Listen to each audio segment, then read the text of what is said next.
Seems to be that there's been some success with people trying to sort of be a more socially responsible consumer with like Don Wildman's thing, where they're targeting people who push abortion and Right. things like that. Right.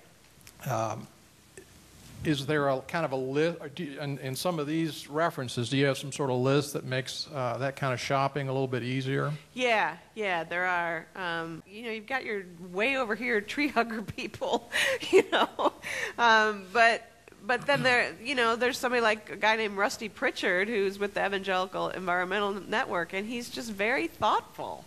And he does have really practical suggestions about, how can we make consumption choices and what companies are really harming the environment. And I think you will find some practical tools in this stuff. And I tried really hard to pick tools that did sort of represent sort of different places on the spectrum. So I gave you, like on the socially responsible investing, there was sort of the more conservative group and the more liberal group. So yeah, there are some practical things out there, and there are a lot, like Ken mentioned, sort of these resources. I mean, I just was with a friend of mine in Nashville. She showed me this little book, and it's this little book that helps you like learn a little bit about the major gasoline companies. Like I found out somehow, I don't even know how I learned it, but 2-3 years ago I found out that I think it's Citgo is largely connected with the guy that I think is kind of wacko down in Hugo Chavez down. So I literally am really, really deliberate about not buying my gas from Citgo. So yeah, there's all sorts of guides out there, and some of them do come from pretty far on the left-hand side of the spectrum. But if you take the time to try to read a little bit and get yourself a little bit more educated, you can begin to get a good broad range of information. I think I would suggest that we don't want to swallow a big right-wing pill either, or left-wing pill. Right. And I think part of the dilemma is a lot of say, take NAFTA as an example. A lot of policies are defended on ideological grounds without actually looking at the consequences, and not just the economic consequences, but the social and cultural consequences. And that's, I think, something important too. I mean, it's possible that something could actually increase wealth in a place, but actually decrease social capital and decrease community. So, and I think none of the ideological models do justice to all of the factors. So, and that's why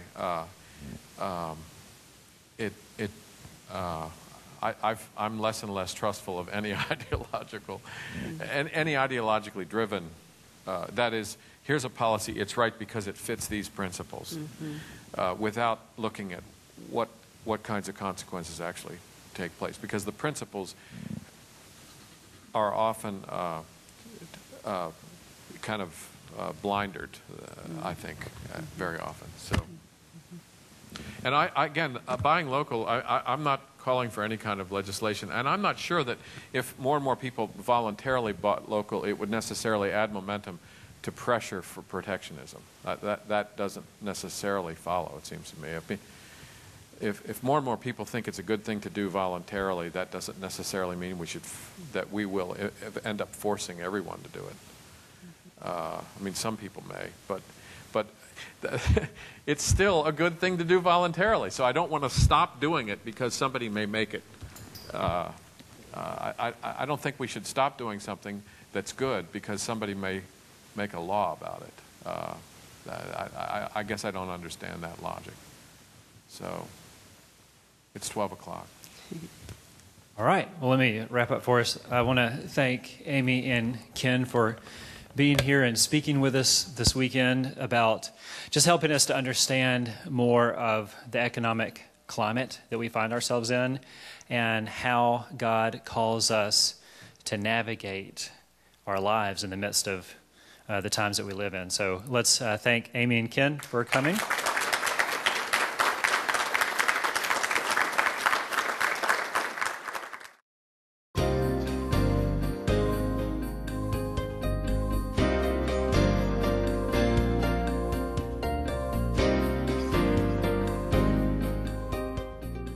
This has been a presentation of the Richmond Center for Christian Study.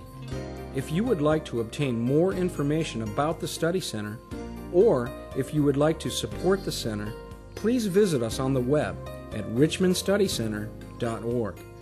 We trust that this and future presentations of the Study Center will be used of God to bring gospel transformation to every area of your life and to the culture we live in.